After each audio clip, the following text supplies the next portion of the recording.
ஒரு நிமிஷம் நம்ம கண்களை மூடி நம்ம ஜெபிக்கலாம்.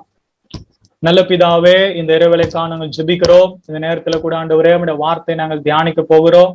ஆண்டவரே, கர்த்தர் எங்களிடத்துல பேசும்படியாக ஆண்டவரே தேவன் அப்பா எங்களோட கூட இடைபடும்படியாக நாங்கள் ஜெபிக்கிறோம். அப்பா நீர் ஆண்டவரே உம்முடைய வார்த்தைகளை பிட்டு இந்த அடிமைகளுக்கு கொடுக்கும்படியா ஜெபிக்கிறோம். அப்பா நீர் பேசுங்க, இந்த அடிமையை தாழ்த்துறேன் ஆண்டவரே, என்னை மறைத்து கொள்ளுங்க. இயேசு நாமத்தில் ஜெபிக்கிறோம் நல்ல பிதாவே, ஆமென். அல்லேலூயா. இந்த நாள்ல நான் உங்களிடத்துல என்ன பேசலாம் அப்படின்னு சொல்லி யோசிக்கும் போது இந்த மீட்டிங்காக நான் ஜெபித்துட்டு இருந்த போது கர்த்தர் உண்மையாவே நல்லவர். அவர் என்னை உற்சாகப்படுத்துகிறார். எப்படின்னு சொன்னா, அநேக புது செய்திகளை கொடுத்து புதுவிதமான கோணத்துல பேசும்படிக்கு கர்த்தர் என்னை மேன்மேல உற்சாகப்படுத்துறதுனால நிச்சயமாகவே இந்த மீட்டிங் மூலயமாக ஏதோ ஒரு சிலர் பயனடைறீங்க அப்படின்றது எனக்கு நல்லா தெரியுது. சோ அந்த ஒரு சிலருக்காக தான் நான் இவ்வளவு பிரயாசத்தை நான் பட்டுட்டு இருக்கிறேன். மற்றபடி நான் ஒரு கூட்டம் சேர்க்கணும், நான் ஒரு எதனா பண்ணணும் அப்படின்ற ஒரு எண்ணம் எனக்கு நிச்சயமாவே கிடையாது. சோ அந்த கோணத்துல நான் ஆண்டோட சமூகத்துல நான் ஜெபித்திருந்த போது ஆண்டவர் எனக்கு காண்பித்ததான ஒரு காரியம் என்னன்னு சொல்லி சொன்னா, லூக்கா 8வது அதிகாரம் 4-15 வசனங்கள்.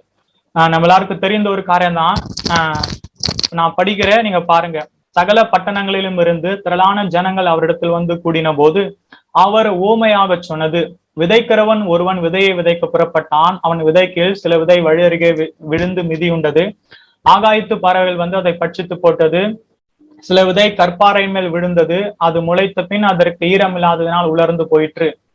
சில விதை முள்ளுள்ள இடங்களில் விழுந்து முள் கூட வளர்ந்து அதை நெருக்கி போட்டது. சில விதை நல்ல நிலத்தில் விழுந்தது. அது முளைத்து 100 பலன் கொடுத்தது என்றார். இவைகளை சொல்லி கேட்கிறதற்கு காதுள்ளவன் கேட்க கடவன் என்று சத்தமிட்டு கூறினார். அப்பொழுது அவருடைய சீஷர்கள் இந்த ஓமையின் கருத்து என்னவென்று அவரிடத்தில் கேட்டார்கள். அதற்கு அவர், தேவனுடைய ராஜ்யத்தின் ரகசியங்களை அறியும்படிக்கு உங்களுக்கு அருளப்பட்டது. மற்றவர்களுக்கோ அவர்கள் கண்டும் காணாதவர்களாகவும் கேட்டும் உணராதவர்களாகவும் இருக்கத்தக்கதாக அவைகள் ஓமைகளாக சொல்லப்படுகிறது. அந்த ஊமையின் கருத்தாவது, விதை தேவனுடைய வசனம். வழியருகே விதைக்கப்பட்டவர்கள் வசனத்தை கேட்கிறவர்களா இருக்கிறார்கள். அவர்கள் விசுவாசித்து ரட்சிக்க கூடாதபடிக்கு பிசாசானவன் வசனத்தை அவர்கள் இருதயத்திலிருந்து எடுத்து போடுகிறான். கற்பாறையின் மேல் விதைக்கப்பட்டவர்கள் கேட்கும் போது சந்தோஷத்துடனே வசனத்தை ஏற்றுக்கொள்கிறார்கள். ஆயினும் தங்களுக்குள்ளே வேர்கொள்ளாதபடினாலே கொஞ்ச காலம் மாத்திரம் விசுவாசித்து சோதனை காலத்தில் பின்வாங்கி போகிறார்கள். முள்ளுள்ள இடங்களில் விதைக்கப்பட்டவர்கள் வசனத்தை கேட்கிறவர்களா இருக்கிறார்கள். கேட்ட உடனே போய் பிரபஞ்சத்திற்குரிய கவலைகளினாலும் ஐஸ்வர்யத்தினாலும் சிற்றுமங்களினாலும் நெருக்கப்பட்டு பலன் கொடாது இருக்கிறார்கள். நல்ல நிலத்தில் விதைக்கப்பட்டவர்கள் வசனத்தை கேட்டு அதை உண்மையும் நன்மையான இருதயத்திலே காத்து பொறுமுடனே பலன் கொடுக்கிறா இருக்கிறார்கள். ஆண்டவர் இந்த காரியத்தை 3 புஸ்தகத்துல தெளிவா எழுதியிருக்கிறாரு. மத்தேயுல எழுதியிருக்கிறாரு, மார்க்ல எழுதியிருக்காரு, லூக்கால எழுதியிருக்கிறாரு. 3த்தையும் நம்ம கம்பைன் பண்ணி படிக்கும் போது நிச்சயமாவே ஆண்டவர் நமக்கு இன்னும் காரியங்களை நமக்கு ஏற்படுத்தி கொடுப்பார். இது எல்லாருக்குமே தெரிஞ்ச ஒரு வசனம். ஒரு வனாப்பனா விதையை விதைக்கு புறப்பட்டான். அப்ப அவன் விதைக்கும் போது சில விதை வழியருகே விழுந்தது. பறவை அதை கொத்தின்னு போயிடுச்சு. சில விதை அதிக தண்ணீர் இல்லாத மண் இல்லாத இடத்துல விழுந்தது. அது கொஞ்ச நாள வளர்ந்து இது காஞ்சு போச்சு. சில விதை முள்ளுல வளர்ந்தது. முள் அதை நெருக்குனதுனால அதால வளர முடியல. சில வித நல்ல நிலத்தில் வந்ததுன்னு சொல்லி ஆனா இந்த காரியத்துல நம்ம பார்க்கும்போது உண்மையாகவே நாம் கற்றுக்கொண்டு தேவனோடு கூட நடக்கும்படியான அநேக காரியங்களை தேவன் நமக்கு எழுதி வைத்திருக்கிறார். அதனால்தான் நான் சொல்லுவேன், வசனத்தை ஒரு முறை படிச்சு நம்ம விடக்கூடாது. மீண்டும் மீண்டும் உட்கார்ந்து நம்ம என்ன பண்ணோம், படிக்கணும். ஏன்னு சொல்லி சொன்னா, மீண்டும் மீண்டும் அதை படிக்கும் போதுதான் நமக்கு அது எப்பேற்பட்ட ஒரு காரியமா இருக்குது. மீண்டும் மீண்டும் நம்ம படிக்கும் போதுதான் புதிய புதிய காரியங்கள் ஆண்டு நமக்கு என்ன பண்ற சொல்லி கொடுப்பாரு. சோ அந்த கோணத்துலதான் நம்ம என்ன பண்ண போறோம், நீங்க பார்க்க போறோம். என்னன்னு சொல்லி சொன்னா, இந்த செய்திக்கு ஒரு தலைப்பு கொடுக்கலாம் அப்படின்னு சொல்லி சொன்னா, நாம் எங்கே இருக்கிறோம், வேர் ஆர் வி. ஆதி ஆகமத்திலே ஆண்டவர் ஆதாம பார்த்து கேட்டாரு. என்ன கேட்டாருன்னா, நாங்க முகப்பேர்ல ஒரு மீட்டிங் நடத்தணும். அந்த மீட்டிங் தலைப்பு நீ எங்கே இருக்கிறாய், வேர் ஆர் யூ அப்படின்னு இருக்கும். ஆனா என்னை பொறுத்தவரையும் என்னன்னு சொல்லி சொன்னா, இந்த கேள்வி எனக்கும் தான். நான் உங்களை பார்த்து நீ எங்க இருக்கிற அப்படின்னு கேட்க முடியாது. உன்னை கேட்கிற அதே முறைதான் ஆண்டவர் என்னையும் பார்த்து கேட்பாரு. சோ அதனால்தான் நான் இந்த செய்திக்கு தலைப்பு என்ன கொடுக்கலாம்னு சொல்லி சொன்னா, நாம் எங்கே இருக்கிறோம். என்னையும் சேர்த்துதான் நான் சொல்லுகிறேன். நாம் எங்கே இருக்கிறோம், எப்படிப்பட்ட நிலத்துல இருக்கிறோம், அதுதான் நம்ம பார்க்க போறோம். தேவன் நம்ம கூட பேசுவாராக. ஃபர்ஸ்ட் காரியம் என்னன்னு சொல்லி சொன்னா, ஆண்டவர் அங்க சொல்றாரு. என்ன சொல்லி சொன்னா, இந்த சீஷர்கள் கேக்குறாங்க அவர்கிட்ட, நீங்க ஏன் டைரக்டா பேசாம ஓமைகளை வச்சு பேசுறீங்க, ஏன் நீங்க பேரபிள்ஸ் யூஸ் பண்றீங்க அப்படின்னு சொல்லி கேக்குறாங்க. அப்ப ஆண்டவர் கிளியரா சொல்றாரு, என்ன சொல்றாருன்னு சொன்னா, பரலோகத்தின் ரகசியங்களை ஓமைகளின் வழியாக சொல்றேன் நானு அப்படின்னு சொல்றாரு. அப்ப பாருங்க, இயேசு சாமி பரலோகத்தோடைய ரகசியங்களை ஒரு சிம்பிளா சின்ன சின்ன எக்ஸாம்பிள்ஸ் வச்சு அவர் என்ன பண்றாரு சொல்றாரு. அப்போ பேரபிள்ஸ் எல்லாம் எவ்வளவு முக்கியம் அப்படின்றத பாருங்க. அவைகளை நம்ம உற்று நோக்கும் போது உண்மையாகவே பரலோகத்தினுடைய ரகசியங்களை அதுல என்ன பண்றாரு நமக்கு எழுதி வைத்திருக்கிறாரு. சில காரியங்கள் நம்ம பார்க்கும்போது என்னன்னு சொன்னா, விதைப்பவன் ஊழியக்காரன், விதை என்னன்னு சொன்னா தேவனுடைய வசனம், பறவைகள் சாத்தான், 4 இடங்கள் 4 விதமான மனிதர்கள், இதெல்லாமே ரகசியமா அவர் என்ன பண்றாரு உள்ள எழுதி வச்சிருக்கிறாரு. சோ நம்மளுடைய வாழ்க்கையில கூட நாம் இந்த ரகசியங்களை உற்று நோக்கும் போது உண்மையாகவே நாம எங்க மிஸ் பண்றோம், எங்க நம்ம கரெக்டா இருக்கிறோம்ன்றத நம்ம என்ன பண்ணலாம் தெரிந்து கொள்ளலாம். அப்படியே பார்க்கும்போது என்னன்னு சொன்னா, ஃபர்ஸ்ட் 4 விதமா அவங்களுக்கு ஜனங்களை பிரிக்கிறாரு. நீங்க பாருங்க, உலகத்தை உண்டாக்குன தேவன் 4 விதமாக மனுஷர்கள் என்ன பண்றாரு பிரிக்கிறாரு. 4 விதமான ஜனங்கள் தான் இந்த உலகம் முழுவதும் இருக்கிறாங்க. சோ இயேசு கிறிஸ்து கிட்ட போயிட்டு நீங்க எப்படி கேட்டகரைஸ் பண்றீங்க ஜனங்களை, நீங்க எப்படி பிரிக்கிறீங்கன்னு சொன்னா அவர் 4 விதத்துல தான் பிரிக்கிறாரு. அதுல ஃபர்ஸ்ட் யாருன்னு சொன்னா வழி அருகே விதைக்கப்பட்டவர்கள். இங்க பார்க்கும்போதுன்னு சொன்னா 4 நிலத்துக்கும் சமமாதான் விதையை கொடுக்கிறாரு. ஒருத்தனுக்கு கம்மியாவும் ஒருத்தன் அதிகமா ஒரு கொடுவேல, 4 நிலத்துக்கும் தேவையானதை அவர் என்ன பண்றாரு கொடுக்கிறாரு. ஆனா சில விதை என்ன பண்ணுதுன்னு சொன்னா வழி அருகே வழி அருகே என்ன பண்றது விழுது. இதோட பிரச்சனை என்னன்னு நம்ம பார்த்தோன்னு சொன்னா, வழி அருகே விதைக்கப்பட்டவர்கள் வசனத்தை கேட்கிறவர்களா இருக்கிறார்கள். அவர்கள் விசுவாசித்து ரட்சிக்கப்படாதபடிக்கு பிசாசானவன் அவ்வசனத்தை அவர்களுடைய இருதயத்திலிருந்து என்ன பண்றான்னு சொன்னா எடுத்து போடுகிறான் அப்படின்னு என்ன பண்றாரு சொல்றாரு. வசனத்தை அவர்கள் இருதயத்திலிருந்து எடுத்து போடுகிறான். சோ இந்த ஜனங்களுடைய வாழ்க்கை என்னன்னு பாத்தீங்கன்னு சொன்னா, இவர்கள் யாருன்னு சொன்னா இவர்கள் சத்துருவாகிய சாத்தானுக்கு தங்களுடைய வாழ்க்கையில இடம் கொடுக்கிறவர்கள். பாத்தீங்கன்னு சொன்னா ஆண்டவர் சொல்றாரு, பிசாசானவன் அவ்வசனத்தை அவர்கள் இருதயத்திலிருந்து எடுத்து போடுகிறான். பாருங்க, ரெகுலரா, அதாவது இன்னும் கலோக்கியலா சொல்ல போனேன்னு சொன்னா, சாத்தான் யாருன்னு சொன்னா இவங்களுக்கு ரெகுலர் கஸ்டமர். இவங்களுக்கு யாருன்னா ரெகுலர் கஸ்டமர். பிசாஸ் என்ன பண்றான்னு சொன்னா இவங்க வாழ்க்கையில நுழையறான், இவங்க வாழ்க்கையில செயல்படுறான். சோ பிசாசு யார்கிட்டயும் பர்மிஷன் வாங்காம, அந்த மனுஷன்கிட்டயே பர்மிஷன் வாங்காம இவங்களுடைய வாழ்க்கையில தானா அவன் என்ன பண்றான்னு சொன்னா அவன் காரியங்களை செய்கிறான், அவனுக்கு தேவையானதை எடுத்து போடுகிறான். அப்ப இவங்க வாழ்க்கை எப்படி இருக்குன்னு சொன்னா, இவங்க சாத்தானுக்கு தங்களுடைய வாழ்க்கையை ஓபன் பண்ணி வச்சிருக்கிற ஜனங்க. இந்த உலகத்துல எத்தனையோ விதமான ஜனங்க இப்படிப்பட்ட வழி அருகே விதைக்கப்பட்டு இருக்கிறாங்க. இவர்களுடைய ப்ராப்ளம் என்னன்னு சொன்னா, இவர்கள் சத்ருவுக்கு தங்களுடைய வாழ்க்கையை திறந்து கொடுக்கிறவங்க, பிசாசுக்கு தங்களுடைய வாழ்க்கை திறந்து கொடுக்கிறவங்க, பிசாசுடைய கிரியைகளுக்கு தங்களுடைய வாழ்க்கையை திறந்து கொடுக்கிறவங்க. வா உன்னுடைய காரியங்களை நீ செய்யும், உனக்கு என்ன இஷ்டமோ எனக்கு செய்யுன்னு சொல்லி தங்களுடைய வாழ்க்கையில சாத்தானுக்கு இடம் கொடுக்கிற ஜனங்க. யோசிச்சு பாருங்க, சாத்தானுக்கு இடம் கொடுக்கிற ஜனங்க எப்படி இருப்பாங்க நீ யோசிச்சு பாருங்க. இவர்களுடைய நிலைமை ரொம்ப பரிதாபம். நான் சொல்றேன், இவர்களுடைய நிலைமை ரொம்ப ரொம்ப ரொம்ப பரிதாபம். இவங்க ஆவிக்குரிய வாழ்க்கையில ஒரு போர் ஸ்டாண்டர்ட்ல இருப்பாங்க. இவர்களால ஆவிக்குரிய தேவனை நெருங்கவே முடியாது. இவர்கள் வாழ்க்கையில ஆசீர்வதிக்கவே பட மாட்டாங்க. எனக்கு தெரிஞ்சு நரகத்துக்கு போற முதல் கூட்டம் எதுவா இருக்குன்னு சொன்னா இதுவாதான் இருக்கும். ஏன்னு சொன்னா இவங்க ரொம்ப பரிதாபமான ஒரு நிலையில வாழுறவங்க. ஏன் நான் சொல்றேன் பாருங்களேன், ஆண்டவர் யோவான் 10:10 தெளிவா ஒரு வசனத்தை சொன்னார். என்ன சொன்னா, திருடன் திருடவும் கொல்லவும் அழிக்கவும் வருகிறானே அன்றி வேறொன்றுக்கும் வரான், நானோ அவைகளுக்கு ஜீவன் உண்டா இருக்கவும் அது பரிபூர்ணப்படவும் வந்தேன். நீங்க பாருங்க, ஆண்டவர் டைரக்டா பிசாச பார்த்து சொல்றாரு, அவன் யாருன்னு சொன்னா அவன் ஒரு திருடன். அவரு கரெக்டா சொல்றாரு, அவன் யாருன்னு சொன்னா அவன் ஒரு திருடன்பா. அவனுக்கு தேவன் பிசாசுக்கு ஓப்பன் ஸ்டேட்மெண்டாவே அவனுக்கு கொடுக்கிற ஒரு பேர் என்ன சொன்னா திருடன். யோசிச்சு பாருங்க, திருட்டு பையனுக்கு நம்ம வாழ்க்கையில இடம் கொடுத்தா நம்ம வாழ்க்கை எப்படி இருக்கும்? உலகபூர்வமாவே சொல்றேன், நம்ம ஒரு ரூம்ல தங்கி இருக்கிறோம், எங்கன்னா வெளியில போறோம், ஒரு ஹோட்டல்ல தங்குறோம்னு சொன்னா இவனை கூப்பிட்டு இவன் சரியான திருட்டு பையங்க அப்படின்னு சொல்றாங்க. அவனை வாப்பா நீ பக்கத்துல உட்காந்துவன், என் ரூம்ல உட்காந்துவனா நமக்கு எப்படி இருக்கும்? சோ இந்த ஜனங்களுடைய நிலைமை அப்படிதான். சத்ருவாகிய சாத்தானுக்கு தங்களுடைய வாழ்க்கையில இடம் கொடுக்கிறவங்க. அவனுடைய கிரியை, அவனுடைய அசுத்தங்கள், அவனுடைய அருவருப்புகள் தங்களுடைய வாழ்க்கையில நடப்பிக்கும்படியாக அவனுக்கு தங்களுடைய இருதயத்தையும் தங்களுடைய வாழ்க்கையும் திறந்து கொடுக்கிற ஜனங்க தான் இந்த வழி அருகே விதைக்கப்பட்டவர்கள். இதனால் என்ன நடக்குது அப்படின்னு சொல்லி பார்த்தேன்னு சொன்னா, சாத்தான் என்ன பண்ணுவான், இவர்களுக்கு ஒரு ஆசீர்வாதத்தையும் வைக்கவே மாட்டான். கடைசி வரையும் ஆண்டவர் இவங்களுக்கு கொடுத்துட்டே இருந்தாலும் இவங்க போய் ஜெபிப்பாங்க, ஆண்டவர்கிட்ட கதறுவாங்க, கேட்பாங்க. உடனே ஆண்டவர் மனம் இறங்கி இந்தா மகனே வச்சுக்கோ, இந்தா வச்சுக்கோ, எவ்வளவு ஆசீர்வாதத்தை கொடுத்தாலும் இவங்களால அதை தக்க வச்சு கொள்ளவே முடியாது.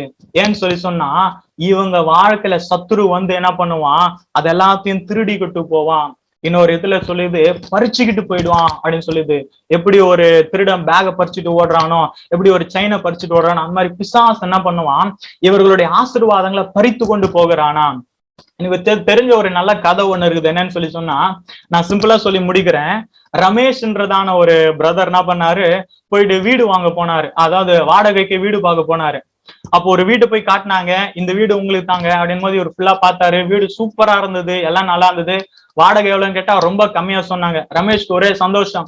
ஓகே, இந்த வீடு எனக்கு எடுத்துக்கிறேன்னு சொல்லி சொன்னாரு. ஹவுஸ் ஓனர் சொன்னாரு, பா இந்த வீடு ஃபுல்லா உனக்கு தான், இந்த அலமாரி, இந்த ஹாலு, இந்த பெட்ரூம், கிச்சனு, பாத்ரூம் எல்லாம் நீ யூஸ் பண்ணிக்கலாம். ஆனா ஒண்ணு, இந்த செவுத்துல இருக்கிற ஒரே ஒரு ஆணி மட்டும் எந்து.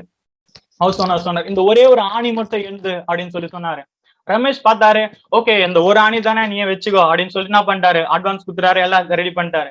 அப்போ ஒரு நாள் ரமேஷ் வீட்டுல இருக்கும்போது ஹவுஸ் ஓனர் என்ன பண்ணாரு, திடீர்னு வீட்டுக்கு வந்தார். வீட்டுக்கு வந்து என்ன பண்ணாருன்னா, அப்பா இந்த பேகை அந்த ஆணில மாட்டணும்பா அப்படின்னு சொல்லி சொன்னாரு. இவர் கேட்டாரு, ஏன் நீங்க உங்க பேக் என் வீட்டுல மாட்டீங்கன்னு அவர் சொன்னாரு, அப்பா அந்த ஆணி எனக்குன்னு நீ குத்துருக்கிறல, அதுலதானே நான் மாட்டுறேன், உன் வீட்டுல நான் மாட்டல அப்படின்னாரு.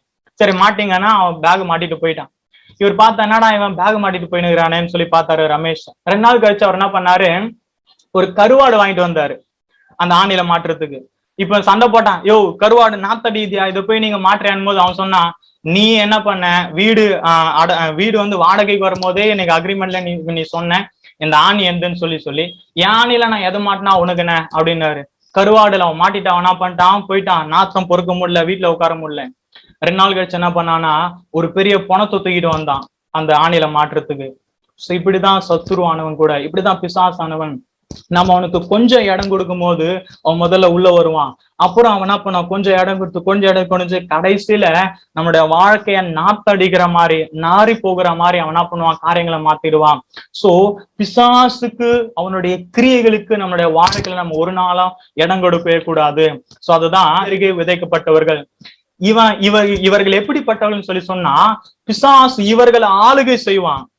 யோசிச்சு பாருங்க, ஆண்டவர் அவர்களை கண்ட்ரோல் பண்ணல, பிசாசு அவர்களை கண்ட்ரோல் பண்றான். அவங்களுடைய பர்மிஷன் இல்லாம அவன் உள்ள வருவான், அவங்களுடைய பர்மிஷன் இல்லாம அவன் எடுத்து கொண்டு போவான், அவங்களுடைய பர்மிஷன் இல்லாம அவங்க வாழ்க்கையில என்ன வேணா செய்வான். நீங்க பாத்துருக்கீங்களா, நிறைய குடும்பங்கள், நிறைய பேர் சத்துரு கிட்ட மாட்டி என்ன பண்ணுவாங்க, கவிச்சு விட்டு இருப்பாங்க. நிறைய பேர் வந்து பில்லி சூனியம், நிறைய பேரோட வாழ்க்கையில பயங்கரமான கட்டுகள் இருப்பாங்க. நம்ம சில நேரத்துல யோசிப்போம், ஏன் இவங்க இவ்வளவு பெரிய காரியத்துல இருக்கிறான்னு சொல்லி சொன்னா, ஒண்ணுதான், அவங்க சாத்தானுக்கு தங்களுடைய வாழ்க்கையில இடம் கொடுத்திருக்கிறாங்க, அவனுடைய கிரியைகளுக்கு தன்னுடைய வாழ்க்கையில இடம் கொடுத்திருக்கிறாங்க.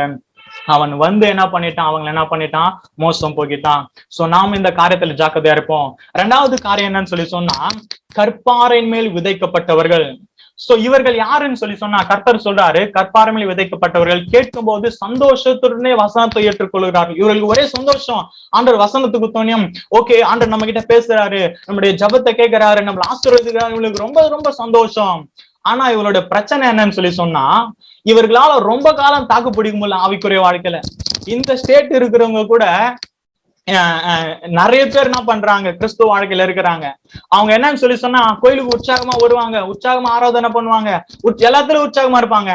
ஆனா ஒரு சின்ன சோதனை வந்தா போதும், ஒரு சின்ன பிரச்சனை வந்தா போதும், கிறிஸ்துவ நிமித்தம் ஒரு சின்ன பாடு வந்தா போதும், உடனே பேக் அடிச்சிருவாங்க, உடனே பின்னாடி போயிடுவாங்க. எனக்கு வேணாப்பா, இந்த இயேசுல எனக்கு வேணாப்பா, இந்த பாடல எனக்கு வேணாப்பான்னு சொல்லி சொன்னாங்க. ஏன்னு சொல்லி சொன்னா, இவர்கள் என்ன பண்ணல, கிறிஸ்துவுக்குள்ள ஆழமாக கட்டப்படல, கிறிஸ்துவனுடைய அன்புல என்ன பண்ணல, இவங்க என்ன பண்ணல, இன்னும் ஆழமா என்ன பண்ணல போல, இவங்க மேலோட்டமா வாழுறாங்க. உதாரணத்துக்கு சொல்ல போனா, இவங்க வந்து ஏதோ தங்களுக்கு சுகமா இருந்தா போதும், ரொம்ப நான் கஷ்டப்படக்கூடாது, அப்படிப்பட்ட ஒரு இதை அவங்க என்ன பண்றவங்க வாடுறாங்க. நீங்க பாருங்களேன், பவுல் எபிரேயர் எழுதின நிருபத்துக்கு 5:13-14 இந்த வசனத்தை சொல்றாரு. பாலுண்ணுகிறவன் குழந்தையா இருக்கிறபடினாலே நீதியின் வசனத்தில் பழக்கமில்லாதவனா இருக்கிறான். பலமான ஆகாரமானது நன்மை தீமை இன்னதென்று பயிற்சியினால் பகுத்தறியத்தக்கதாக முயற்சி செய்யும் ஞானோந்திரியங்களை உடையவர்களாகிய பூரண வயதுகளுக்கே தரும். உண்மையாவே சொல்றேன், இந்த வசனத்தை அண்டர்ஸ்டாண்ட் பண்றதுக்கு உண்மையிலே கர்த்தர் தான் கிருபை தரணும். பவுல் எவ்வளவு கிளியரா எழுதுறாரு பாருங்க. ஒருத்தன் குழந்தையா இருக்கிறான், அவன் பால் குடிக்கிறான். ஒருத்தனா பண்றான், மனுஷனா பூரண வயதுலனா இருக்கிறான். அவன் யாருன்னு சொல்லி சொன்னா, நன்மை எது தீமை எது பகுத்தறிஞ்சு தேவனுக்காக காரியங்களை செய்யறானா. இந்த ரெண்டு பேரும் கம்பேர் பண்ணி பாருங்க. இதுல நாம எப்படி இருக்கிறோம்? நம்ம பாலை குடிச்சிட்டு சின்ன சின்ன பிரச்சனைக்கு சின்ன சின்ன உபத்திரவத்துக்கு நம்ம போய் ஆண்டுகிட்ட சண்டை போட்டுன்னு இருக்கிறோமா? இல்ல பெரிய பெரிய ஆண்டவர் நம்மளை நம்பி பொறுப்புகளை கொடுக்கிற அளவுக்கு, நம்மளை நம்பி அவருடைய ஊழியங்களை கொடுக்கிற அளவுக்கு, நம்மளை நம்பி அவருடைய திட்டத்தை கொடுக்கிற அளவுக்கு நம்ம பூரண வயதுள்ளவர்களா இருக்கிறோமா? இதை நம்ம யோசிச்சு பார்க்கணும். இவங்களுடைய பிரச்சனை என்னன்னு சொல்லி சொன்னா, இவங்க வசனத்துல பழக்கம் இல்ல. நான் சொல்றேன் பாருங்க, நீங்க கிறிஸ்துவுக்குள்ள ஆழமாக வளரணும், ஆண்டுக்குள்ள நான் ஆழமா வளரணும்னு சொல்லி சொன்னா, நான் முதல் கொஸ்டின் கேட்பேன், உங்களுக்கு எந்த அளவு வசனம் தெரியுது? எந்த அளவு வேதம் உங்களுக்கு தெரியுது? எந்த அளவு நீங்க வேதத்தை படிக்கிறீங்க? எந்த அளவு வேதத்தை தியானிக்கிறீங்க? எந்த அளவு வேதத்துக்கு உங்க வாழ்க்கையில முக்கியத்துவம் கொடுக்குறீங்க? அதுதான் ரொம்ப முக்கியம். இதுதான் இவங்களுடைய பிரச்சனை. என்னன்னு சொல்லி சொன்னா, இவங்களால சோதனைய சகிக்கவே முடியாது. சின்ன சின்ன சோதனை அதாவது கர்த்தர் சொல்லார் என்ன சொல்லி சொன்னா, வசனத்து நிமித்தம் உபத்திரவம் வரும். நீங்க அந்த லூக்கால மத்தேயுல போய் வாசினா சொல்லுவாரு, வசனத்து நிமித்தம் உபத்திரவம் வரும், வசனத்து நிமித்தம் பாடு வரும், வசனத்து நிமித்தம் ஒருவன் இயேசுவை ஃபாலோ பண்ண நினைக்கும் போதே அவன் அடுத்தபடியா அவனா பண்றானா, கண்டிப்பா பாடுபட்டுதான் ஆவான், அவன் கண்டிப்பா கஷ்டப்பட்டுதான் ஆவான். உலகத்துல எல்லாரும் மாதிரி அவனால வாழ முடியாது, அவன் ரொம்ப துன்புறுத்தப்படுவான். ஆனா இருந்தா கூட அதை தாங்கி அதை சகித்து அதை மேல வர்றதுக்கான கிருபைய கர்த்தர் அவனுக்கு தருகிறான். ஏன்னு சொல்லி சொன்னா, அவன் கிறிஸ்துக்குள்ள ஆழமாக இணைக்கப்பட்டிருக்கிறான். அவன் கிறிஸ்துடைய ஆழத்தை என்ன பண்ணிருக்கிறான்? அறிந்து வைத்திருக்கிறான். நல்லா கவனிங்க, நாம வேத வசனத்தோட ஆழத்துல போவாம கிறிஸ்துக்குள்ள ஆழமா வளராம சோதனையை சகிக்கவே முடியாது. எத்தனை பேருக்கு கொரோனா வந்துச்சு யோசிச்சு பாருங்க. கொரோனா வந்தபோது என்னென்ன சொல்லியிருப்பாங்க? இயேசு எங்களை கைவிட்டார், இயேசு எங்களுடைய ஜெபத்தை கேட்கல, நாங்க எவ்வளவு ஜெபம் கேட்க மாட்டாரு, இது பண்ண மாட்டாரு. இயேசுக்கே என்ன நிலைமை கொஞ்சம் யோசிச்சு பாருங்க. இயேசு உலகத்துல எப்படி இருந்தாரு? நல்ல ஒரு பெரிய ஆடம்பரமான வாழ்க்கை வாழ்ந்துட்டு எல்லாத்துக்கும் சூப்பரா எல்லாம் பார்த்து பந்தாவா இருக்கிற மாதிரி வாழ்ந்துட்டு இருந்தாரா? இல்ல. அவர் பாடுபட்டு கஷ்டங்களையும் எல்லாத்தையும் சகித்து தேவனுடைய திட்டத்தை அவர் நிறைவேற்றினார். நான் கூட சொல்றேன், தேவனுக்குள்ளாக நம்ம ஆழமாக இணைக்கப்படலன்னு சொல்லி சொன்னா நம்மளால சோதனையை சகிக்கவே முடியாது. என்ன பண்ண முடியாது? சகிக்கவே முடியாது. இவர்களுடைய பிரச்சனை இன்னொன்னு என்னன்னு சொல்லி சொன்னா, இவர்கள் இயேசுக்காக பாடுபட விரும்பவே மாட்டாங்க. உதாரணம் சிம்பிளா சொல்றேன் பாருங்களேன். 1 மணி நேரம் முட்டி போட்டு ஜெபம் அனுப்பான்னு சொன்னா, ஐயோ என்னால போட முடியாது, முட்டி வலிக்குது, என்னால நிக்க முடியாது, என்னால இது பண்ண முடியாது, அது பண்ண முடியாது சொல்லுவாங்க. நீங்க யோசிச்சு பாருங்க, இயேசு சிலுவையில எவ்வளவு கஷ்டப்பட்டாரு, இயேசு சிலுவையில எவ்வளவு பாடுபட்டாரு. அவர் மாத்திரம் நான் கஷ்டப்பட விரும்பல, நான் பாடுபட விரும்பல, எப்படின்னா போங்கன்னு சொல்லி விட்டுட்டு போயிட்டு இருந்தாரா, நம்மளுடைய நிலைமை எப்படி இருந்திருக்கும்? நான் சொல்றேன் பாருங்க, கிறிஸ்துவ வாழ்க்கை பாடு இல்லாம இல்ல. ஒருவேளை நீங்க இயேசு கிட்ட வந்தா எல்லாம் கிடைக்கும் அப்படின்னு சொல்லி யோசிப்பாங்க. நிச்சயமா சொல்றேன், பவுலுன்ற ஒரு மனுஷன் அவர் எழுதுறாரு, கிறிஸ்துவை அறிகிற அறிவின் மேன்மைக்காக நான் எல்லாவற்றையும் குப்பையும் நஷ்டம் என்று எண்ணுகிறேன். நீங்க யோசிச்சு பாருங்க அந்த ஸ்டேட்மெண்ட் எப்படி இருக்குன்னு சொல்லி. அவரை அறிகிற அறிவின் மேன்மைக்காக எல்லாவற்றையும் நான் குப்பையும் நஷ்டம் என்று எண்ணுகிறேன். அப்ப ஒரு ஸ்டேட்மெண்ட் எப்படி இருக்குது பாருங்க, நீங்க யோசிச்சு பாருங்க. எப்பா அவரை அறிகிற அறிவுக்காக எல்லாவற்றையும் நான் இழக்க தயாரா இருக்கிறேன்பா அப்படின்னு சொல்லி சொல்றாரு. தேவனுக்காக நம்ம காரியங்களை செய்யணும்னு சொல்லி சொன்னா, தேவனோட ஆழத்துல நம்ம போனோம்னு சொல்லி சொன்னா, அவருக்காக பாடுபடாம நம்மளால ஒண்ணுமே பண்ண முடியாது. அவருக்காக பாடுகளை சகிக்கிற ஒரு ஜனமா நாம இருந்தா மாத்திரம்தான் நம்ம என்ன பண்ண முடியும்? அவரோடு கூட ஆழமாக இணைக்கப்படுவோம். நல்லா கவனிங்க, பிலிப்பியர்ல ஒரு வசனம் இருக்குது, அவர் நிமித்தம் விசுவாசிக்கிறதுக்கு மாத்திரமில்ல, அவர் நிமித்தம் பாடுபடுவதற்கு நான் அழைக்கப்பட்டிருக்கிறேன். நான் இயேசுடைய பாடுகளோட பங்காளி. நான் இயேசுடைய பாடுகளை நான் எப்படிப்பட்டவனா ஒரு பங்காளி. அவருடைய அடிச்சுவடுகளை ஃபாலோ பண்ணும்படி அழைக்கப்பட்டிருக்கிறேன். அப்ப நிச்சயமா நான் பாடுகள் வழியா தான் கடந்து போகணும். நான் பாடுபட்டு தான் ஆகணும். பாடு இல்லாம எனக்கு கிறிஸ்துவ வாழ்க்கை வேணும்னு சொன்னா அது கிடையவே கிடையாது. அது நம்மள நரகத்துலதான் கொண்டு போய் விடும். தேவனை நாம் மகிமைப்படுவதாக. நாம் எப்படி அழைக்கப்பட்டிருக்கோம்னு சொன்னா தேவனோடு கூட நெருங்கி வாழ்வதற்காக, இந்த உலகத்தை விட்டு தேவனோடு கூட நெருங்கி அவரோடு கூட வாழ்வதற்காக நாம் அழைக்கப்பட்டிருக்கிறோம். இன்னைக்கு மேலோட்டமான ஒரு கிறிஸ்துவ வாழ்ந்துட்டு நானும் கிறிஸ்துவன், எனக்கும் இயேசுவை தெரியும், எனக்காக அவர் மரிச்சாரு, அவருடைய இதுல எனக்கு பங்கு இருக்குன்னு சொல்லிட்டு நம்ம வாழ்ந்துட்டு இருக்கோம்னு சொன்னா நம்ம நிச்சயமா பின் வாங்கி போகுவோம். கர்த்தர் நம்மோடு கூட பேசுவாராக. அவரோடு கூட ஆழமாக நாம் இணைக்கப்பட்டிருக்கிறோமா? நம்முடைய வேர் அவரோடு கூட ஆழமாக இணைக்கப்பட்டிருக்கிறதா? கர்த்தர் நம்மோடு கூட பேசுவாராக. தேவனை விட்டு நம்ம ஒரு நாளை பின்வாங்காம இருப்போம். அடுத்தது நம்ம பார்த்தோம்னு சொன்னா மூணாவது, முள்ளுள்ள இடங்களில் விதைக்கப்பட்டவர்கள். இவர்கள் குறித்து ஆண்டவர் சொல்றார் என்ன சொன்னா, இவர்கள் வசனத்தை கேட்கிறார்கள், கேட்ட உடனே போய் பிரபஞ்சத்திற்குரிய கவலைகளினாலும் ஐஸ்வர்யத்தினாலும் சிற்றின்பங்களினாலும் நெருக்கப்பட்டு பலன் கூடாது இருக்கிறார்கள். இவர்களுடைய பிரச்சனை என்னன்னு சொன்னா, இவங்க சாத்தான தங்களுக்குள்ள விடல, உலகத்தை தங்களுக்குள்ள விட்டாங்க. அதாவது உலகத்துக்கு தங்களை விட்டு போட்டவங்க. இவங்களுடைய பிரச்சனை என்னன்னு சொன்னா, தேவன் என்ன குறிச்சு என்ன நினைக்கிறாருன்னு இவங்களோட பிரச்சனை கிடையாது, உலகம் என்ன குறிச்சு என்ன நினைக்குது அதுதான் இவங்களுடைய பிரச்சனை. இவங்களுடைய பிரச்சனை பாருங்களேன், நீங்க பாத்தீங்கன்னா தெரியும். உலக கவலை, ஐஸ்வர்யத்தின் மயக்கம், சிற்றின்பம், இதெல்லாம் என்ன பண்ணணும்னு சொன்னா இவர்களை தேவனை விட்டு வளரவே விடாது. இவங்க ஆண்டவங்களுக்கு எல்லாத்தையும் கொடுப்பாரு, ஆனா இவங்க கவலைப்பட்டுனே இருப்பாங்க. இந்த கவலைன்றது தாங்க ஒரு மோசமான பிசாசு. உலகத்துல பல நேரத்துல அது என்னையும் கூட பிடிச்சு என்ன பண்ணுது, தாக்கிட்டு இருக்குது. நம்ம அநேக வேலையில என்ன பண்றோம், நம்ம கவலைப்பட்டு கர்த்தர் நம்ம இடத்துல என்ன கொடுத்திருக்கிறான்னு நம்ம என்ன பண்றோம், மறந்து போறோம். ரெண்டாவது, நம்மளுடைய கவலை எப்படி தெரியுமா இருக்குது, இன்னும் எனக்கு வேணும். அப்படிப்பட்ட ஒரு மனநிலைமைக்கு நம்மள என்ன பண்றது, கொண்டு போய் விடுது. பாருங்களேன், உலகம் உங்களை பகைத்தால் அது உங்களை பகைக்கிறதற்கு முன்னே என்னை பகைத்ததென்று அறியுங்கள். இது யார் சொன்னதுன்னா ஏசாமி யோவான் எழுதின சுவிசேஷ புத்தகத்துல 15:18 சொல்றாரு. இப்ப பாருங்களேன், உலகம் இயேசுவை பகைச்சிருக்கிற மாதிரி சொன்னா உலகம் இயேசுவுக்கு எதிரி, இயேசு உலகத்துக்கு எதிரி. அப்ப இயேசுவை ஃபாலோ பண்ற நானும் எப்படிதான் இருப்பேன்னு சொன்னா உலகத்துக்கு ஒரு எதிரியா தான் நான் காணப்படுவேன். உலகத்தான் வாழுற மாதிரி என்னால வாழ முடியாது ஏன்னு சொன்னா நான் அவரை ஃபாலோ பண்றதுனால உலகத்தான் வாழுற வாழ்க்கைக்கு என்னால ஒப்பு கொடுக்க முடியாது. ஏன்னா நான் இயேசுவை ஃபாலோ பண்றேன். இங்க பாருங்களேன், உலகம் நமக்குள்ள வரவிடக்கூடாது, ஆனா அது நம்மள என்ன பண்ணணும், பகைக்கணும். என்னடா இவன் பைத்தியக்கார மாதிரி இருக்கிறான், என்னடா இவன் எப்ப பார்த்தாலும் ஏசுன்னு சொல்லிட்டு இருக்கான், என்னடா இவன் பணத்து பின்னாடி ஓடாம இருக்கிறான், என்னடா இவன் பதவி பின்னாடி ஓடாம இருக்கிறான், என்னடா இவன் இப்படி இருக்கிறான், அப்படிதான் நம்மளை பார்த்து சொல்லுவாங்க. ஏன்னு சொன்னா நம்ம இயேசுவை ஃபாலோ பண்ற ஒரு ஜனம் நிச்சயமா நம்மளால உலகத்தோடு கூட நம்ப முடியாது, கனெக்ட் ஆகி இருக்க முடியாது. இவங்களுடைய பிரச்சனைக்கு என்னன்னு சொன்னா இவர்களுக்கு போதுமென்ற மனது இல்ல. அதுதான் இவங்களுடைய பிரச்சனை. என்னன்னு சொன்னா அதிகப்படியான கவலை ஏன் வருது, ஐஸ்வர்யத்தின் மயக்கம், எவ்வளவு கொடுத்தாலும் பத்தல. நீங்க யோசிச்சு பாருங்க, இதுவரையும் உங்க கையில இருக்கிற காசு, உங்களுக்கு கையில இருக்கிற ஆசீர்வாதங்கள் யாரு கொடுத்தது? இயேசு சாமி கொடுக்காம நம்ம கிட்ட ஒரு ரூபாய் வந்திருக்குமா? கிடையவே கிடையாது. நம்ம எங்க இருந்தோம், இப்ப எங்க வந்திருக்கிறோம், இத நினைச்சு நம்ம என்ன பண்ணணும், ஒவ்வொரு நாளும் சந்தோஷப்படணும். ஆண்டவரே, போட்டிருக்கிறது நல்ல சட்டை கொடுத்துருக்கீங்க, 3 வேளை சாப்பாடு கொடுத்துருக்கீங்க, மழை வந்தாலும் வெயில் அடிச்சாலும் தூங்க ஒரு நல்ல இடம் கொடுத்துருக்கீங்க, இது போதும். ஆண்டவர் அதுதான் சொன்னாரு, உண்ணவும் உடுக்கவும் உங்களுக்கு இருந்தால் போதும் அப்படின்னு சொல்லிருங்கன்னு சொன்னாரு.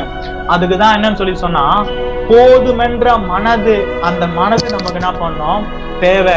இந்த போதுமென்ற மனது இல்லாதவங்க ஒவ்வொரு நாளும் கவலைப்படுவாங்க, ஒவ்வொரு நாள் ஐஸ்வர்யத்தின் பின்னாடி ஓடுவாங்க, ஒவ்வொரு நாளும் சிற்றின்பம் பின்னாடி ஓடுவாங்க, ஒவ்வொரு நாளும் தங்களை என்ன பண்ணுவாங்க, உலகத்தோடு கூட கனெக்ட் பண்ணுவாங்க. இன்னைக்கு அநேகருடைய பிரச்சனை ஏன், தேவனுக்குள்ள அவங்களால வளர முடியல ஏன்னு சொன்னா டைம் இல்ல. என்ன பண்ற, பிஸியா இருக்கிறேன், வேலை ஓடிட்டு இருக்கேன், சரி ஓடு, பரவாயில்ல, சம்பாரி, அடுத்தது என்ன பண்ணுவேன், அட்லீஸ்ட் மாசத்துல ஒரு நாளாச்சும் ஆடு ஸ்பெண்ட் பண்ண முடியாதா? இல்ல, என்ன பண்ண போற, சம்பாதிக்கணும், சம்பாரிச்சு என்ன பண்ண போற, வீடு கட்டி என்ன பண்ண போற, பெரிய ஆள் ஆகும். ஓகே, அதுக்கப்புறம் அவங்க போயிட்டே இருப்பாங்க. அவங்களுடைய ஆசைக்கு அவனுடைய எல்லையே இருக்காது. பாருங்க, இவ்வளோ பணக்காரனா இருக்கிற அம்பானி கூட அவங்க கிட்ட போய் கேட்டீங்கன்னா, உனக்கு இவ்வளவு சொத்து இருக்குதப்பா, வச்சு என்னப்பா பண்ண போறேன்னா இன்னும் சம்பாதிக்கணும்னு தான் ஆசைப்படுறான். அப்ப யோசிச்சு பாருங்க, போதுமென்ற மனது இல்லாத பட்சத்துல நம்மளால இயேசுவை ஃபாலோ பண்ணவே முடியாது, அவரோடு கூட வாழவே முடியாது. நான் உங்களுக்கு சொல்றேன் பாருங்க, உங்களுக்கு எது இருக்குதோ அது போதும்னு சொல்லுங்க. ஒருவேளை உங்களுக்கு எதுவுமே இல்லையா, இருந்தாலும் நீங்க சொல்லுங்க போதும் ஆண்டவரேன்னு சொல்லுங்க. அதுல வர ஒரு நிறைவு, அதுல வர ஒரு சந்தோஷம் கர்த்தரனுக்கு கொடுக்காம எதுவும் கிடைக்காதுப்பா. பரத்திலிருந்து ஒருவனுக்கு கொடுக்கப்பட்டாலே அவன் ஒன்றையும் பெற்றுக்கொள்ள மாட்டான். எனக்கு ஒருத்தருக்கிற அப்பா அம்மா, எனக்கு ஒருத்தருக்கிற வீடு, எனக்கு ஒருத்தருக்கிற சொத்து, எனக்கு இருக்கிற சந்தோஷம், இது போதும், எனக்கு இது போதும், இது போதும். ஒவ்வொரு நாளும் இந்த மனநிலைக்கு நம்மளை கொண்டு வந்து பாருங்க. நிச்சயமா நம்ம ஆண்டுக்குள்ள என்ன பண்ணுவோம், அதிகமா அதிகமா வளருவோம். நமக்குள்ள நன்றி அதிகமா பெருகும். நமக்குள்ள ஆண்டுக்கு நன்றி சொல்ற காரியம் பெருகும். ஆனா இது பத்தல, அது பத்தல, இது பத்தல, ஏசு இன்னும் எனக்கு செய்யல, இதை செய்யல, அதை செய்யல, இதை எதிர்பார்க்கிறேன், எதுக்காக போராட்டி இருக்கேன், இந்த பிரச்சனை இதுல நம்ம சொல்ல குறை சொல்ல நமக்குள்ள என்னன்னு சொன்னா, ஆண்டவர் கொடுத்திருக்கிற நல்ல காரியங்களை நம்மளை பார்க்க வைக்காம ஏதோ கொடுக்காத ஒரு சின்ன காரியத்தை நிமித்தமா அவ்வளவு பெரிய தேவனை நம்ம என்ன பண்றோம், குற்றம் சுமத்துற நிலைமைகளை நம்ம கொண்டு போய் விடுது. அதனால்தான் நான் சொன்னா, உலகத்தை ஜெயிக்கிறதுக்கு நமக்கு தேவை போதும் என்ற மனநிலை. போதுன்ற மனநிலை, போதுன்ற மனநிலை. எனக்கு போதும் ஆண்டவரே, எனக்கு போதும், எனக்கு அதிகமாவே கொடுத்துருக்கிறீங்க, எனக்கு போதும் ஆண்டவரே, என் கையில இருக்கிற காசு எனக்கு போதும் ஆண்டவரே, எனக்கு கொடுத்திருக்கிற ஆசீர்வாதங்கள் போதும் ஆண்டவரே, எனக்கு கொடுத்திருக்கிற காரியங்கள் போதும் ஆண்டவரே, நல்ல ட்ரெஸ் கொடுத்துருக்கீங்க போதும் ஆண்டவரே, போதும் ஆண்டவரே. இதை நீங்க சொல்லி பாருங்க, நிச்சயமா உங்களுக்குள்ள நன்றி பெருகும். கர்த்தருடைய உங்களை நிச்சயமா உங்களை ஆசீர்வதிப்பாரு. இதுல ஒரே ஒரு கான்செப்ட் என்னன்னு சொன்னா, ஒண்ணுமே கொடுக்காம இந்த பிள்ளை நம்மள இவ்வளவு நன்றியோடு இருக்குதே, இது இன்னும் கொடுத்தா இவ்வளவு நன்றியோடு இருக்குதுன்னு ஆண்டோட ஆசீர்வதிப்பாரு. ஆனா நம்ம முறுக்க ஆரம்பிச்சோம்னு சொன்னா, இவ்வளவு கொடுத்தோம், இதுக்கு பேரு இன்னும் இதுக்கு ஆசை அடங்கல பாருன்னு சொல்லி நம்ம என்ன பண்ண மாட்டாரு, கொடுக்க மாட்டாரு. கர்த்தரோடு பேசுவாராக. நம்ம எப்படி இருக்கிறோம்னு நம்ம ஆராய்ந்து பார்ப்போம். கடைசியா நம்ம சொல்லி நான் முடிக்க போறேன், 5 நிமிஷத்துல முடிச்சிருவேன். என்னன்னு சொன்னா, நல்ல நிலத்தில் விதைக்கப்பட்டவர்கள். இவர்கள் யாருன்னு சொன்னா, வசனத்தை கேட்கிறாங்க, அத உண்மையும் நன்மையுமான இருதயத்திலே காத்து பொறுமையுடனே பலன் கொடுக்கிறவரா இருக்கிறார்கள். இந்த ஜனங்கிட்ட நீங்க போய் கேட்டீங்கன்னு சொன்னா, நீ எப்படி பைபிள் படிக்கிற அப்படின்னு கேட்டு பாருங்க. அவங்க சொல்லுவாங்க, நான் ஒவ்வொரு வார்த்தையும் ஒவ்வொரு எழுத்தையும் ஆராய்ஞ்சு படிக்கிறேன். ஏன்னு சொன்னா, அவங்களுக்கு தெரியும் இந்த உலகத்துல எல்லாத்தையும் காட்டிலும் முக்கியமான எதுனா வசனம் மாத்திரம்தான். இவர்கள் யாருன்னு சொன்னா, 30ஆவும் 60ஆவும் 100ஆவும் பலன் கொடுக்கறாங்க. நீங்க யோசிச்சு பாருங்க, நம்மளுடைய பிரச்சனை உங்களை சொல்லல, என்னுடைய பிரச்சனைன்னு சொன்னா, எவ்வளவு வசனம் படிச்சாலும் அதுக்கு கீழ்ப்படிய முடியல, அதுதான் என்னுடைய பிரச்சனை. ஆனா எங்க ஆண்டவர் சொல்றாரு, 100% பலன் கொடுக்கிறவனும் ஆண்டோடைய ஊழியத்துல இருக்கிறான், ஆண்டவருடைய விசுவாசியா இருக்கிறான், ஆண்டோடைய பிள்ளையா இருக்கிறான். இப்போ 100% அவன் பலன் கொடுக்கிறாருன்னா அவன் என்ன பண்ணி இருக்கிறான், முழு வசனத்துக்கு அவன் கீழ்ப்படிஞ்சிருக்கிறான், முழு வசனத்துக்கு தன்னை ஒப்பு கொடுத்து இருக்கிறான். அவனாலதான் அந்த 100% போக முடியும். அப்ப யோசிச்சு பாருங்க, நாம எப்படி இருக்கிறோம், நம்ம எத்தனை சதவீதம் ஆண்டவருக்கு நம்ம என்ன பண்றோம், கீழ்படுகிறோம்ன்றத நம்ம என்ன பண்ணோம், ஆராய்ஞ்சு பார்க்கணும். அடுத்ததான் நீங்க பாத்தீங்கன்னு சொன்னா, இவர்களுடைய சக்சஸுக்கு ஒரு முக்கியமான காரியம் என்னன்னு சொன்னா, வசனத்தின் முக்கியத்துவத்தை அறிந்த ஜனங்கள். அதான் நான் முன்னாடி சொன்னேன், இவர்களுக்கு தெரியும் எது வேணா இந்த உலகத்துல அழிஞ்சு போயிடும், அழிஞ்சு போவாது ஒண்ணுனா கர்த்தருடைய வசனம் மாத்திரம்தான். அது அதோட முக்கியத்துவத்தை இவங்க அறிஞ்சவங்க. நீங்க இந்த வசனத்தை பாருங்களேன், இது பேதுரு எவ்வளவு கிளியரா அவர் என்ன பண்றாரு எழுதுறது பாருங்களேன். அழிவுள்ள வித்தினாலே அல்ல, என்றென்றைக்கும் நிற்கிறதும் ஜீவனுள்ளதுமான தேவ வசனமாகிய அழிவில்லாத வித்தினாலே மறுபடியும் ஜெனிப்பிக்கப்பட்டிருக்கிறீர்களே. மாம்சம் எல்லாம் புல்லை போலவும் மனுஷருடைய மகிமையெல்லாம் புல்லின் பூவை போலவும் என்ன பண்ணுதுன்னு சொன்னா இருக்குது அப்படின்னு சொல்லி எழுதுறாரு. புல் உலர்ந்து அதன் பூ உதிர்ந்தது, கர்த்தருடைய வசனமோ என்றென்றைக்கும் நிலைத்திருக்கும். உங்களுக்கு சுவிசேஷமாய் அறிவிக்கப்படுகிற வசனம் இதுவே. பேதுரு இங்க கிளியரா எழுதுறாரு. என்ன எழுதுறான்னு சொன்னா, வசனம் எப்படிப்பட்டது அப்படின்னு சொல்லி, கவனம் எதுல இருக்குது, இந்த உலகமே அழிவை நோக்கி ஓடிக்கொண்டு இருக்கிறது. அடுத்த ஒரு வைரஸ் வந்தா எல்லாரும் எங்க தெரியுமா பாக்குறாங்க, பைபிள் ஓபன் பண்ணி தான் பாக்குறாங்க. இதுல என்ன எழுதப்பட்டிருக்குதா, ப்ராபசி எதனா சொல்லப்படுதா, அப்படிதான் ஜனங்க பாக்குறாங்க. உலகத்தோட முடிவுல என்ன நடக்கும்ன்றது கூட ஆண்டவர் எழுதி வச்சிருக்கிறாரு. இந்த உலகத்தோட முடிவுக்கு அப்புறமா என்ன இருக்குதுன்னு ஆண்டவர் எழுதி வச்சிருக்கிறாரு. இப்ப பாருங்க, வசனம் எவ்வளவு ஒரு பெரிய ஒரு பொக்கிஷத்தை ஆண்டவர் நம்ம கையில கொடுத்திருக்கிறாரு. நாம் அதை எப்படி பார்க்கிறோம், எப்படி அதை நம்ம பார்க்கிறோம், எப்படி நம்ம அதுக்கு ஒப்பு கொடுக்கிறோம். இவருடைய சக்சஸ்க்கு காரணம் என்னன்னு சொன்னா, அவர்கள் வாசிச்ச உடனே உணர்வடைகிற ஜனங்க, அந்த உண்மையும் நன்மையான இருதயத்துல காத்து கொள்ற ஜனங்க, அதுக்கு தன்னை ஒப்பு கொடுக்கிற ஜனங்க. ஒரு வசனம் படிக்கும் போதே ஆண்டவரே அந்த வசனம் இப்படி சொல்லுது, ஆனா என் வாழ்க்கை இப்படி இருக்குது, என்ன தயவு செய்து மாத்துங்க ஆண்டவரேன்னு சொல்லிட்டு அதுக்கு தங்களை அர்ப்பணிக்கிறதான ஜனங்க. அவங்களால மாத்திரம்தான் அந்த 100% நோக்கி என்ன பண்ண முடியும், ஓட முடியும். அதுக்கு கீழ்ப்படுகிறதுக்கு கர்த்தரிடத்துல கிருபை கேட்கிறாங்க. உண்மையாவே வசனத்தை நம்ம கீழ்ப்படிய முடியாதுங்க. அதுல எழுதப்பட்டிருக்கிற காரியங்கள்லாம் பயங்கரமான காரியங்கள். நம்மளுடைய மாம்ச பலத்தினால அதுக்கு கீழ்ப்படிய முடியாது. ஆனா கர்த்தருடைய கிருபை நமக்கு வேண்டும். அந்த ஒரே உங்க கிருபை கொடுங்க, நான் அதுக்கு கீழ்ப்படிகிறதுக்குன்னு சொல்லி நம்ம என்ன பண்ணோம், நம்ம ஜெபிக்கணும். நாம ஒவ்வொரு நாளும் எப்படி வேதத்தை வாசிக்கிறோம், இந்த 4 இடங்கள்ல நாம எங்க இருக்கிறோம், நம்மளுடைய வாழ்க்கை எப்படி இருக்குது, பரலோகத்தின் ரகசியங்கள் அவர்கள் எழுதி கொடுத்திருக்கிறாரு. இந்த 4 விதமான கூட்டம், பிசாசுக்கு ஒப்பு கொடுத்த கூட்டம், உலகத்துக்கு ஒப்பு கொடுத்த கூட்டம், மேலோட்டமா நானும் கிறிஸ்துவன் சொல்லிட்டு வாழ்ந்திருக்கிற கூட்டம். ஆனா ஒரு கூட்டம் மட்டும் உண்மையாகவே கர்த்தருக்காக கனி தருகிற ஒரு கூட்டம். நாம எங்க இருக்கிறோம் நம்ம நிதானிச்சு பார்ப்போம். நிச்சயமாவே கர்த்தர் நம்மளை ஆசீர்வதிப்பாராக. நம்ம எல்லாரும் கண்களை மூடி ஜெபிக்கலாம். நல்ல பிதாவே, இந்த இரவேளைக்காக ஜெபிக்கிறேன் ஆண்டவரே. அப்பா, நீர் கொடுத்த வார்த்தைகளுக்காக நன்றி செலுத்துகிறோம் அப்பா. நாங்கள் ஆண்டவரே எங்கே இருக்கிறோம் என்பதை ஆராய்ந்து பார்க்க எங்களுக்கு உதவி செய்யுங்க ஆண்டவரே. கர்த்தர் எங்களுக்கு அப்பா கிருபை தரும்படியா ஜெபிக்கிறோம் அப்பா. ஆண்டவரே, உம்முடைய வசனம் ஆண்டவரே என்றென்றைக்கும் நிலைக்கக்கூடியது ஆண்டவரே. அதை நாங்கள் புரிந்து கொள்ள, அதற்கு எங்களை நாங்கள் ஒப்பு கொடுக்க ஆண்டவரே. உலகத்திலிருந்து ஆண்டவரே எங்களை பிரிக்கும்படியாக, பிசாசனுடைய கிரியிலிருந்து எங்களை பிரிக்கும்படியாக, மேலோட்டமான ஒரு கிறிஸ்துவ வாழ்ந்த ஆண்டவரே நாங்கள் வஞ்சிக்கப்படாதபடி ஆண்டவரே உண்மையே பிடித்து கொண்டு நடக்க எங்களுக்கு உதவி செய்யுங்க. ஒவ்வொரு நாளும் வேதத்தை வாசித்து அதுக்கு கீழ்ப்படிய, அதுக்கு தியானிக்க எங்களுக்கு உதவி செய்யுங்க தகப்பனே. இந்த மீட்டிங் அட்டன் பண்ற ஒவ்வொருத்தருக்காக ஜெபிக்கிறேன். எல்லாருமே உங்களுடைய கிருபை பெருகட்டும். இன்னும் அவர்கள் உமக்காக அக்னியாய் பிரகாசிக்க கர்த்தருடைய இருதயத்துல பேசுங்க. துதிகன மகிமையான் ஒருவருக்கே செலுத்தி ஜெபிக்கிறோம். இயேசு நாமத்தில் ஜெபிக்கிறோம். பரிசுத்தமும் இரக்கமும் உள்ள நல்ல பிதாவே. ஆமென், ஆமென், ஆமென்.